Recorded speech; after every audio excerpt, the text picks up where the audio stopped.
Hello, lovely learneds. Welcome back to ALifeLearned. Just another quick update on the letter writing to the ministers regarding social service, or rather social assistance amounts.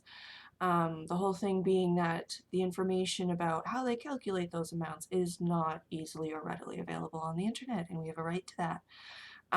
So I've been having a hard time getting a response from the ministers, and to that degree, the only responses I've been getting is either, the automatic acknowledgement that we got your email, or you sent this to the wrong place, we're going to forward it. And so I've noticed that every time they forwarded my emails, I didn't get anything back. And so I took the forwarded email that they had, or I requested what email they were forwarding it to if need be, and then I directly emailed the ministers in the right place, because I guess I was emailing their constituency offices at first, instead of their federal offices.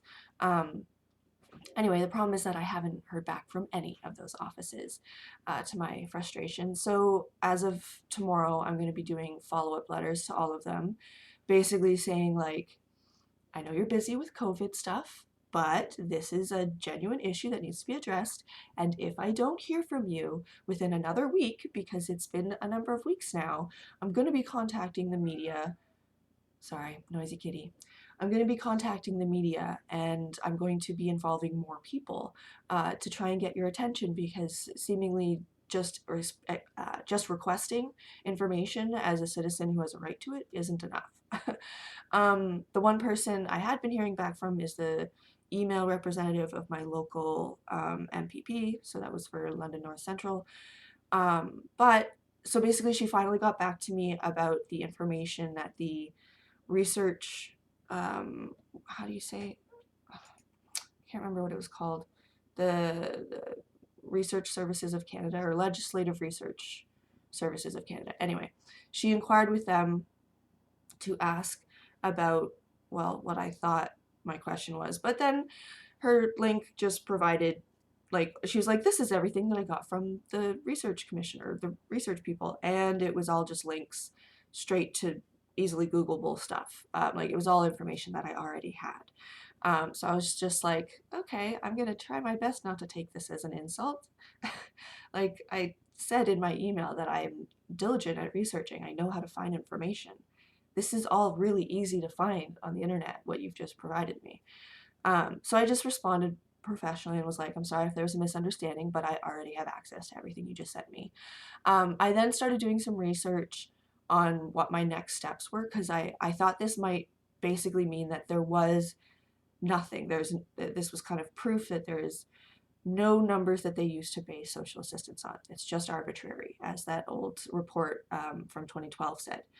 But as I was researching what to do, I came across Bill 60. And that indicates that there is a group called the Social Assistance Research Commission, and their responsibility is basically to assess the cost of living in different regions of Ontario, and then provide a report of recommendations to the minister regarding, what to do and changes to make. My problem is that once I found this out, this was, Bill 60 came in 2018. So you'd think that there'd be a report at least for 2019 and 2020, but I can't find that anywhere. So that's what I responded to her, where I was like, so what you provided me, I already have that information, but in doing further research, I found what I was looking for. That is that Bill 60 lists that the Research Commission's, the Social Assistance Research Commission's responsibility is to calculate amounts for different areas and offer recommendations. So I'm like, so if this is a thing, if this exists, where are the reports? Because I can't find them.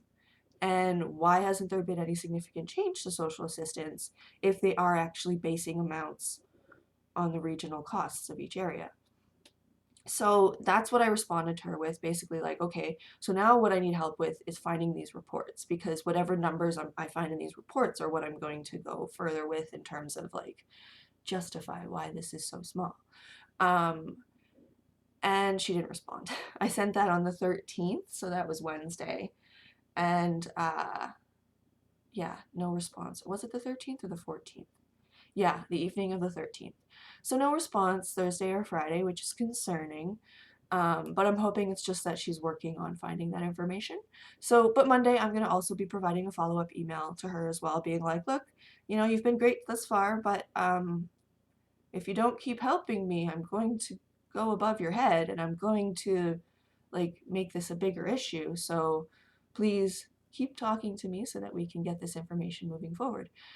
So yeah, that's where it is right now, as probably many of you expected. Whole lot of no response.